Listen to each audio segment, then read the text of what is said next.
Welcome back to the SBP podcast, Mobile Filmmaking. I'm your host, Susie Botello, and you're listening to episode 154. So our guest for this episode is Josh Lastine. He's an attorney with the entertainment industry. The reason why I wanted to get Josh on the podcast is because I think that there's a lot of things that we all need to get educated on when it comes to the legality of content creation and filmmaking.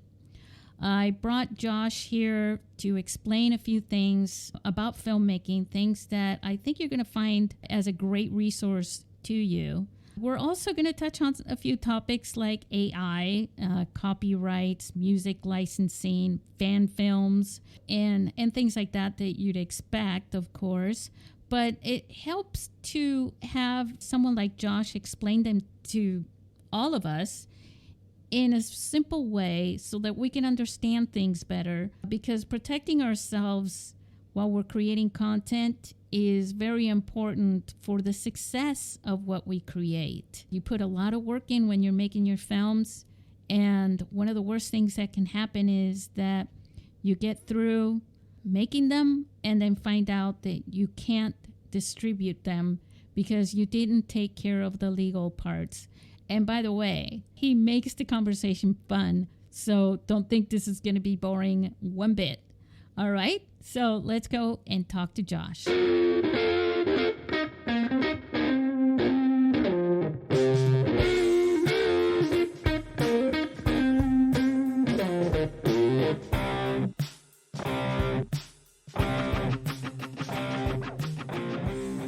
Hey Josh, how are you over there in Beverly Hills? Hey Susie. Hey Susie's listeners. I'm doing well. It's a beautiful night in Beverly Hills. Thank you for having me. Oh, you're very welcome. I am really excited and happy that you are with us. Guys, Josh is an attorney in the entertainment industry. And he's got some pretty awesome films that he's worked with, which he'll name in a second here. But I think one of the reasons why I don't think that this is the reason, but I know that Josh is going to be a great source of information that you're going to have under your belt so that you'll know and feel more comfortable with the projects that you're working on. And what that's going to do is going to inspire you, because you'll sleep better knowing that what you're doing is A-okay, right, Josh? Yeah, we'll try to, this isn't going to be considered legal advice, but we'll try to give you some just good general practice pointers. Exactly. And I do want to, now that you bring that up, because it was something I wanted to bring up as well in a minute here, but let's just go ahead and get that over with now. Let's put on an audio disclaimer that nothing that is discussed here should be considered personally for you regarding your own project. If you do need some advice, you should definitely contact Josh. And we'll put the link to his website and his social media and everything like that for you to reach out to him and ask him questions regarding your own project. But this will give you peace of mind, at least, for, in a general manner.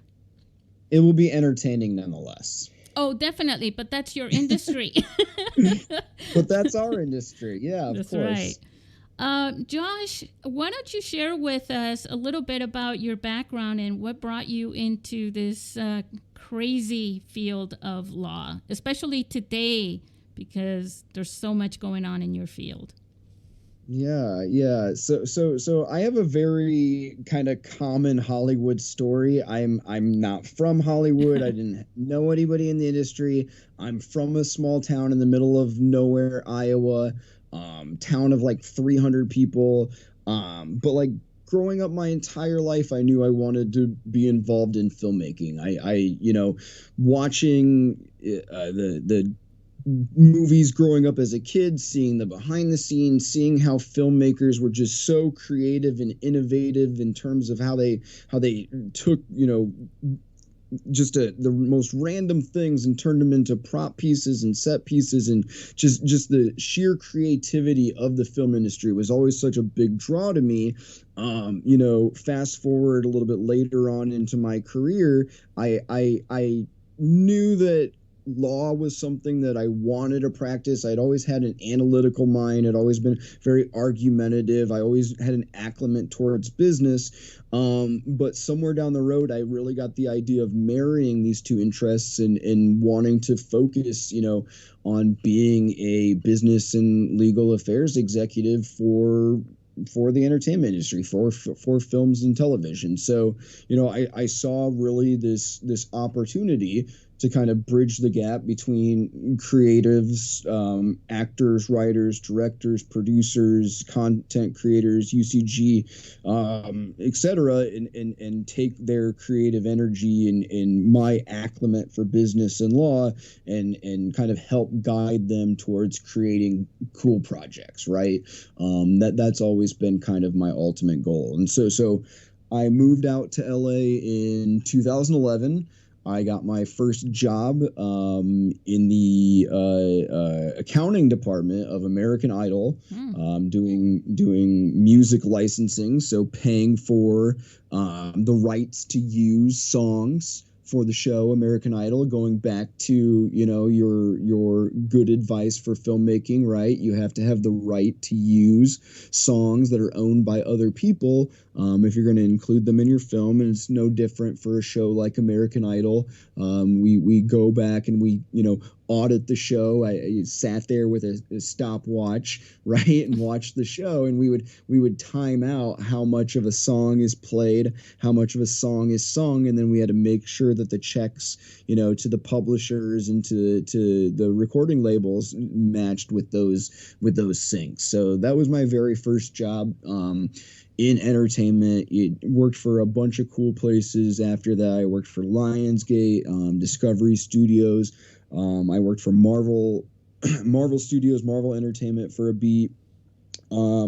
Ultimately, I ended up, working on more of the physical production side of TV and filmmaking, working, directly with line producers, unit production managers, to get transportations in place, costumes, wardrobe, set pieces, art department, transportation, and basically anything that goes into the budget that the film or TV show has to pay for. It would be my job to coordinate with the UPM line producer to negotiate the deals, handle the paperwork, and make sure that the legality of it all is taken care of. So I call it a lot of like rodeo clown wrangling on any given indie film or TV show. You never know what you're going to get. All of my shows and all of my films have been different. I've had shows, that have had a lot of violence and a lot of explosions and a lot of special effects and a lot of guns, and that takes a certain set of skills. With regards to making sure that things are safe, legally safe. But then I've also had, a lot of simulated sex and a lot of, I've had TV shows that have had orgies and stuff. So every day is different. Every single project is different. Every show and film is unique, and I kind of love it all. Yeah, it sounds like an adventure. Why join the Army? Yeah. Well, we work with the Army. I work with the Army a lot when we have to film on military bases. Nice. We directly negotiate with the Pentagon and the U.S. Department of Defense when we're filming, on property owned by the state. So yeah, any day I really am shocked and awed by what can come through the door. That's really exciting. For anyone who thought law was going to be boring, not in your field anyways. That's for sure. No, we're not your dad's law firm, that's for sure. I love that. May have to quote that in somewhere. Hey, you were bringing up music, and I wanted to, as we spoke about, and a lot of our listeners here know that I run the International Mobile Film Festival here in San Diego. And we are always telling them, you know, you need your music licensing. Be careful with that. It's always better to, you know, if you have some friends that are in a band or composers or something like that, that's always easier than to go out and get music for it. But there are a lot of places online that are telling people you can use any of this for your films. But let me ask you something, because it's something that I give advice to, but I'm not an attorney like you are. So it's better that you say this. If you are a musician, right, and you're going to, you have a record label, right? They're the ones that authorize and give those licenses out. Correct. And when they do that, if you say, I'm just going to put it in the background for, you know, this conversation, this dialogue, or I'm going to use it as a montage, that's the music is going to drive that in the film, or I'm going to use it as a transition. With those three different scenarios, those are important. Those are very specific, and you might have to pay more for that. Or they may even say, no, not, you were talking about, you know, like a sex scene. Somebody may say, no, not for that, right? Yeah, you do have to be upfront and honest when you're talking with the record label and the music publishers in terms of the usage, right? It's one of the things that is negotiated in the music license. How is the song going to be used? Usually we distill it kind of into three categories. There's visual vocal, meaning there's going to be someone visually on screen performing the song. Background vocal, meaning you can hear it in the background, but you can hear the actual lyrics from the song. Or background instrumental, meaning it's in the background, but all you're hearing is just the da-da-da-da-das. But it can get as granular as to what you're saying, especially if the artist, the musician is very particular about their work. I can remember an instance where we were trying to license a Tom Petty song for the opening sequence of a television series, and that required a lot more negotiation than just using, you know, random library music licenses that are kind of like stock that people have, that companies provide the studios that they can then pick and choose and license the songs from, and they work with the music supervisor, you know, to kind of do that directly.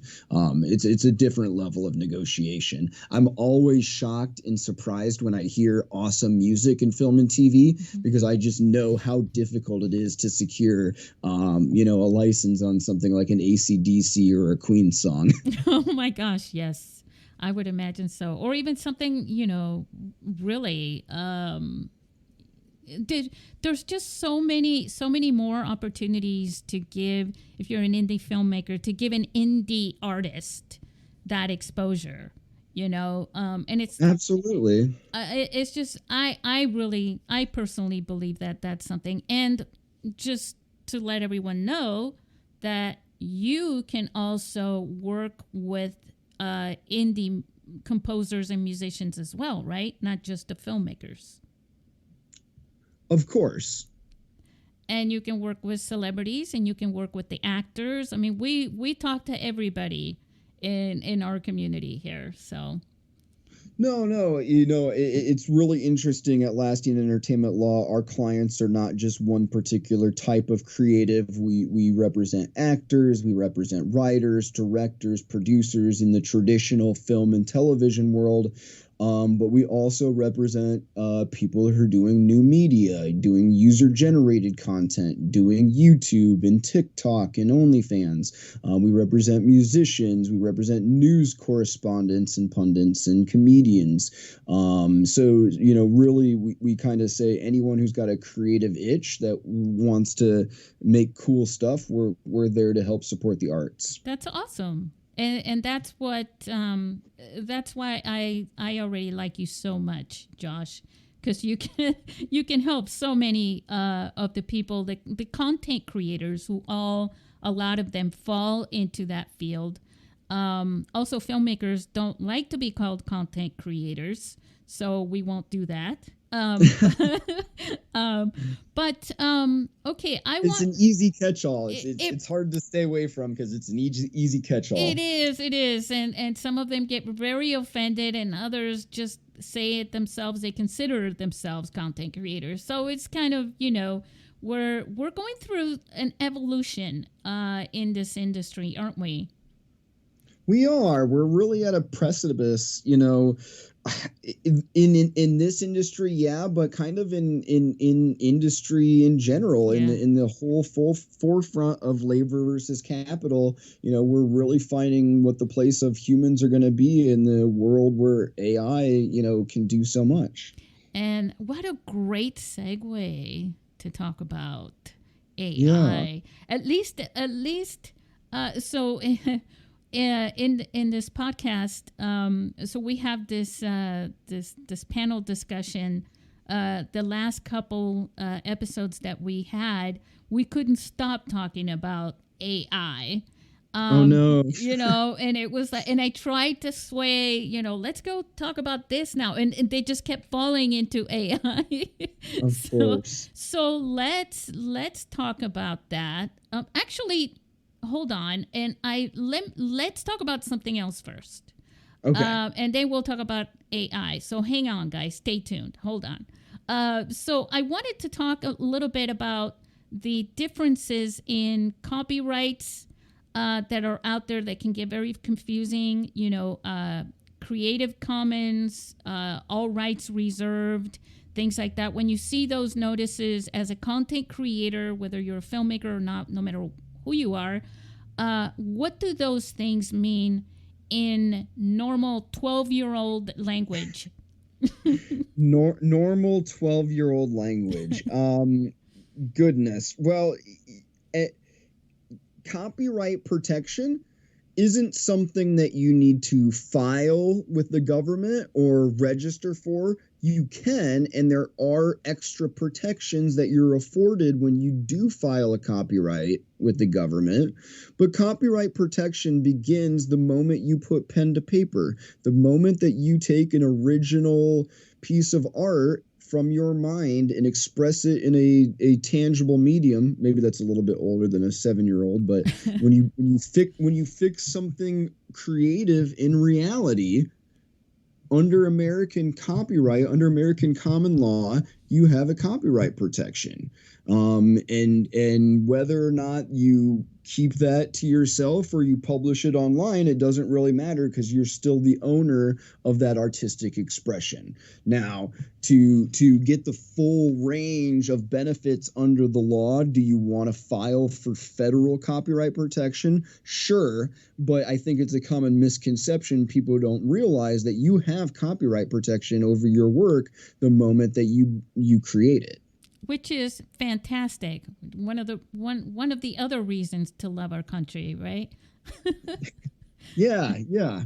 But it can certainly make the whole copyright thing confusing, especially where you see, works online that seem like they could be for free or they could be for public use. Well, one of the rights that are enumerated within the Copyright Act is the right of public display. And so just because someone is displaying their artwork publicly, it doesn't give everyone a free license to then use that work.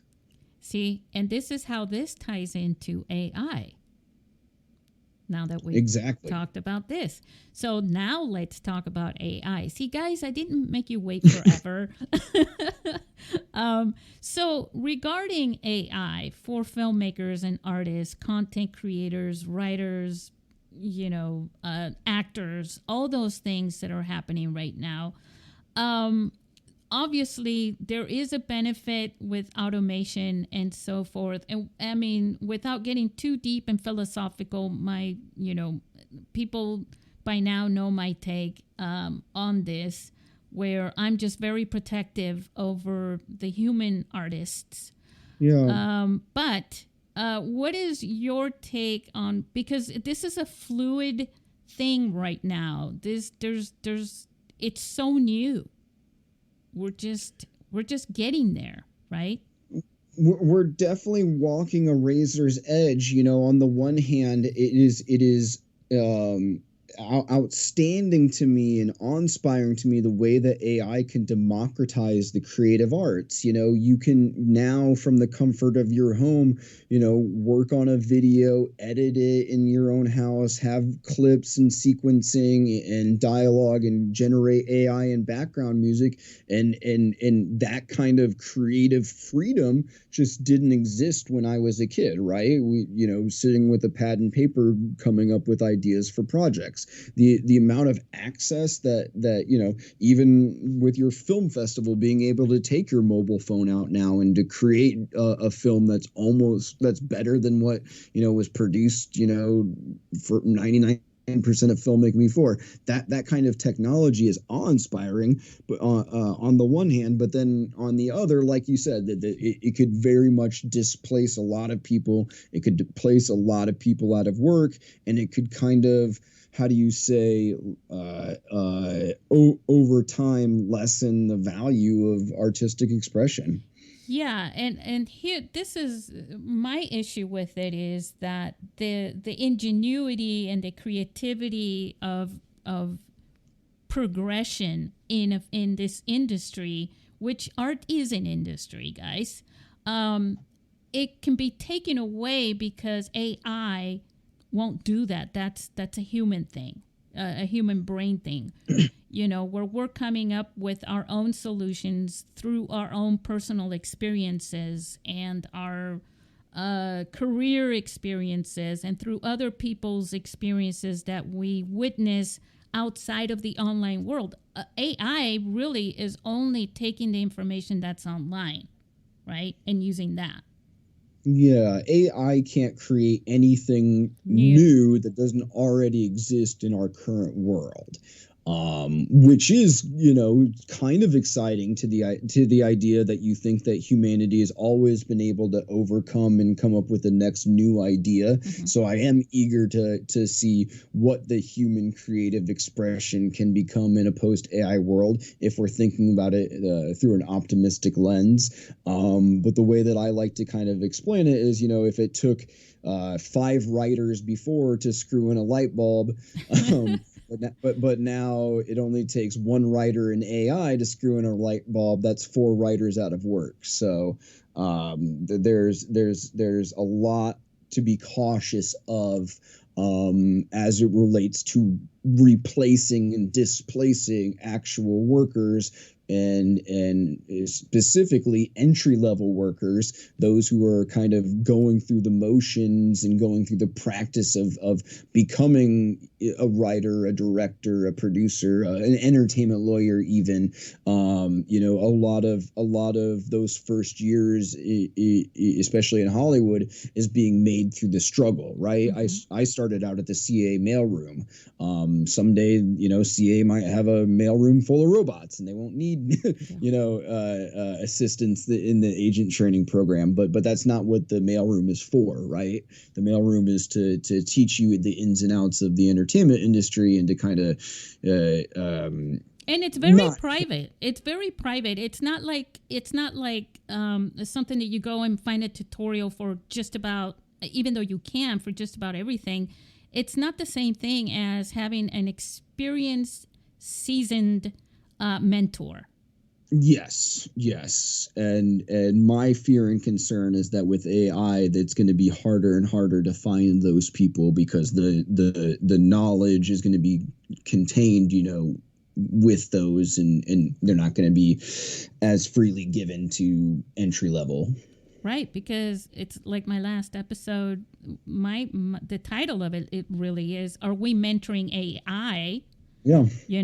And it's like, as opposed to mentoring humans, so that the person who's doing, who's mentoring, at some point will retire from that.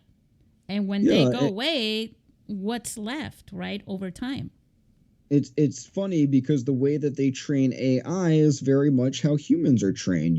They feed it a endless amount of information on a topic, let's say English literature, and then it becomes an expert in English literature. Yeah. But that's, I was an English literature major. I had to go through the process of reading all of the books, and from Chaucer through modern day Gatsby and whatnot. But it's like it was being put through all of that made me who I am, so that I can help creatives tell those stories.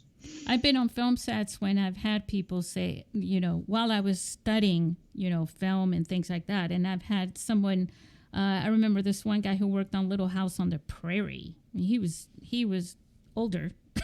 And he was telling me things that I never heard in a classroom. I never read in a book and things like that. And he gave me some really good advice that I never forgot. Insights that are very human. You know what I mean? Like something that your grandfather would tell you about why you would, you grew up in Iowa, right? Yeah. You get people like that there that will open up and see a young person or someone new to something, and they just tell you all these little things that you think, well, maybe this isn't important, but it is. It is. And film is such a it's an industry where it's very privileged, to enter into, and very mysterious in some ways. Very much. What do you think? I'm sure you're representing people that are in the strikes right now. I am. Yeah. Unfortunately, we have a handful of clients that have been impacted by the strikes. But as a economic ripple effect, all of LA and California economy as a whole is going to be impacted by these strikes. Yeah. And it seems like there's no end in sight, and that's hurting a lot of people. Yeah, unfortunately, a lot of the issues, the three biggest issues that they have to get around, AI, inflation, and residuals, I don't see a readily apparent or easy solution, and I do foresee these strikes going on for some time. Yeah, well, I hope good things come out of it. Like a war, right? One of the things that I do think is going to come out of it is I think we're going to see an influx of indie films. Right. Right now, SAG is feverishly working on granting waivers to indie filmmakers to get their productions back up and running. And hopefully when the dust kind of settles, it will be, the big institutions that are hurt the most. And we will kind of see a new avant-garde, a new wave of indie filmmaking, not unlike that we saw, from 1995 to 1999. Yeah, that's incredible. One of the things that I've been doing for years with mobile filmmakers and mobile filmmaking in general is telling actors to cast themselves, make their own films. It doesn't necessarily mean they have to be behind the camera and directing and acting and all of that at the same time, though some do. But that they can have a small crew, use their smartphone camera, the cost to keep themselves out there, right?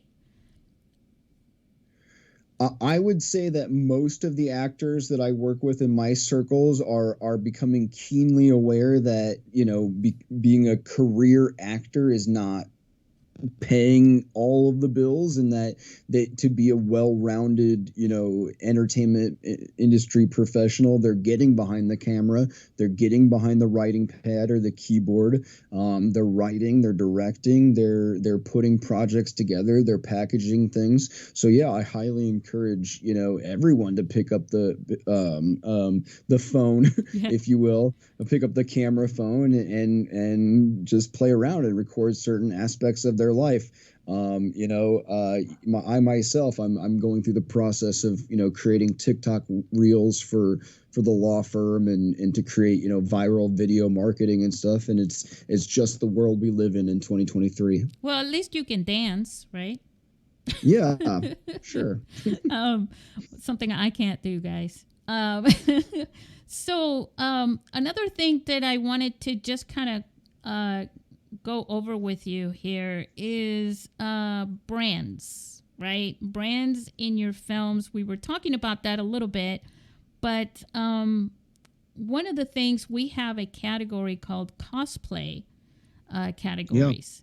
How, there are fan films being made all the time. Cosplay is a little bit falls into that as well. I suppose it's probably almost the same definition. What advice could you give filmmakers that want to make, movies based on, say, Spider-Man or something like that? Yeah, it kind of goes back to what we were speaking about earlier. You have to be really careful because technically you are violating somebody's copyright, whether you're cosplaying a character or creating a fan film. I think, again, the question that I'm most commonly asked is why is so-and-so allowed to do it, or why does this exist on YouTube, or why does this happen and that? And the answer boils down to is that not everything is policed and monitored, nor does everyone want to police and monitor things. Marvel has actually gotten into the business of employing their the cosplay actors to help promote their films and TV projects now. So that's a community that they're going to rely on. It's not a black and white rule. You can do this or you can't do that. But it is very much you kind of have to be aware that you are tiptoeing in dangerous waters. So what would be something, let's say that I wanted to do a cosplay film, a short film on Wonder Woman. Who would I reach out to, and how easy would it be? For something like that, I don't think you're going to be able to probably reach Warner Brothers or sort of get their permission. So it's one of those things where if you want to create the content, you do it at your own risk. You can try to mitigate that risk by doing things by not monetizing it is something that's super helpful, and obviously not creating anything that's disparaging to the brand or that would otherwise, raise the ire of Warner Brothers Discovery.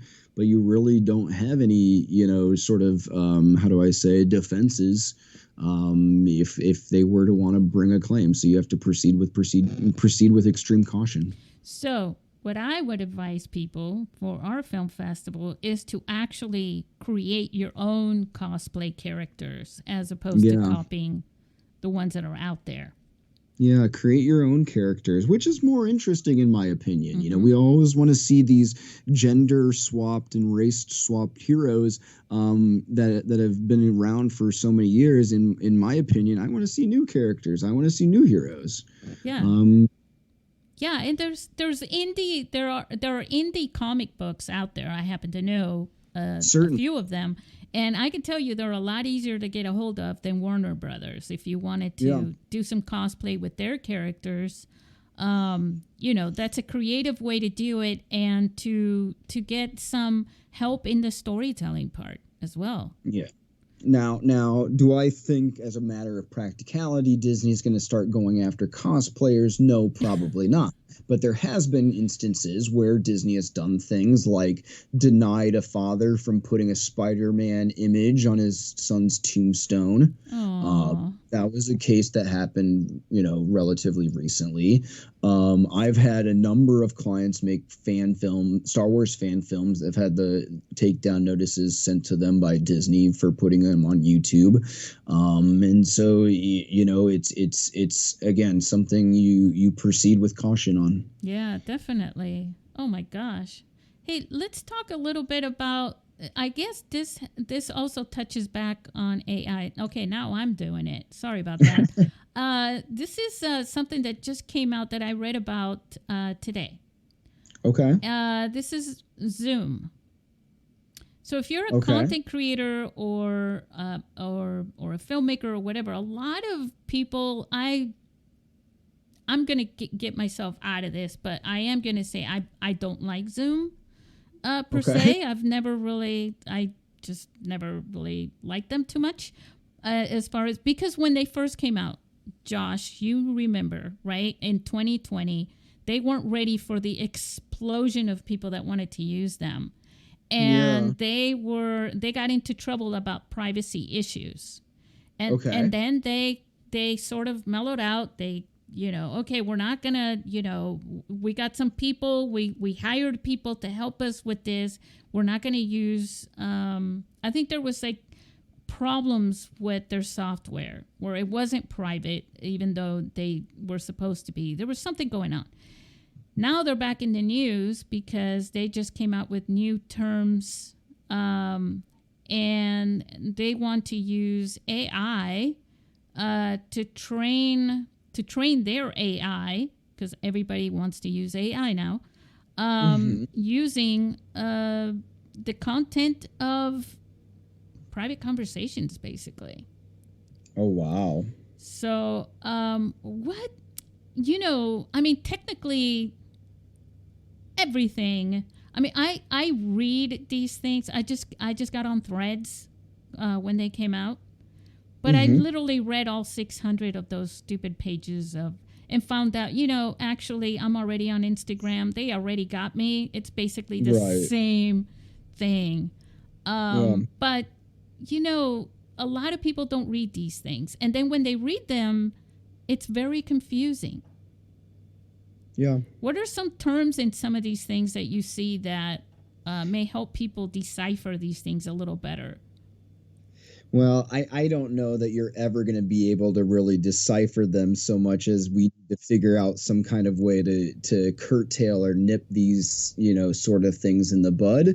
And that can really only be done with legislation. Going back to the whole AI thing, and even where we're at with SAG and the strike and the WGA and the pickets and stuff, we can try to come to an agreement with the studios and with private corporations as to how they will use our data and technology, and how they will use our information to train their AI. But ultimately, they're the power brokers, right? They're the Facebooks and the Googles of the world. We as the consumers have very little power. The only way that we're going to really be able to have any protection is if the government kind of steps in. And we kind of, at least as it relates to film and TV, New York has proposed legislation that would essentially take away film studios' tax incentive for displacing its workers with AI. So, rather than getting into the fine print of what you're selling your soul away from, signing up on these social media sites, I think it would just be easier if we had some sort of government oversight and regulation as to the whole thing. Well, what do you think of this idea that I have, that basically with the government, right? They hire you, Josh, to write a standard boilerplate that says all of the privacy policies say this. And that way, you don't have to go in there and read 600 pages where they slip in things. I remember, I think you mentioned, I think it was like 2014 or something like that. And around that time, I was reading the privacy policy of an app. And I remember I actually emailed them because it said that it had the right to get all my health information. Now, this is before the iPhone, the smartphone, right, was that complicated, where it does have, health information. And it said my medical records. That's what it said. It had I was giving them access to my medical records, and I was like, wait, what? I contacted them, and the founder said to me, he said, well, we just copy and paste from other companies. I guess we forgot to delete that part. That does not shock or surprise me at all. Not at all. As someone who writes the fine print for those things, I've seen it a number of times where people have just blatantly copy and pasted things from previous agreements or from other people's agreements, and didn't do the due diligence enough to proofread or check out that there isn't anything in there that isn't supposed to be. And he literally also said, nobody's ever caught that. Oh my God, we'll take that out right now. For a lot of the production stuff, that I work on, if I'm working on an Amazon show or an Apple show, it is my job to go online and print out the standard terms and conditions and flag and read them to make sure that they comport with, Apple and Amazon's studios, production and legal standards. So while the average person can't just print off those standard terms and conditions and negotiate them, if you're Amazon Studios or your Netflix or your Apple, then you kind of can. Speaking of, I don't know if you're aware of this or not. You might be aware because you're an intelligent guy. So smartphone films now include feature films. And the distribution on those is pretty much the same as you were talking about Marvel movies. They're now on Tubi. They're now on Amazon. They're in a lot of the major distribution streaming sites. Some of them are getting theatrical releases and things like that. With things like that, knowing that, would you advise people when they're going through these things? I think they should. I think that it won't cost them an arm and a leg. I'm sure you have reasonable fees, right, for smartphone filmmakers who are making feature films to sign on to a distribution deal. Would you? I mean, I would say don't ever enter into a distribution contract without them. I worked for a distributor before. And there's one thing that a lot of people forget about, which is exclusive and non-exclusive. Very important terminology in those contracts. Of course, if you are looking to exploit your mobile film, whether it's at a film festival or as a paid VOD or any sort of exploitation, you should, very thoroughly read the contract that you're signing to have the rights licensed and distributed. Yeah, don't just trust that because it's a big company or something that they're just, everything they're saying is going to be okay with you at some point. In my experience, distribution deals are notoriously the worst drafted. Yes. And again, with the non-exclusive is good. If you say if they're going to give you $10 a year, which is what you might end up getting for that, right?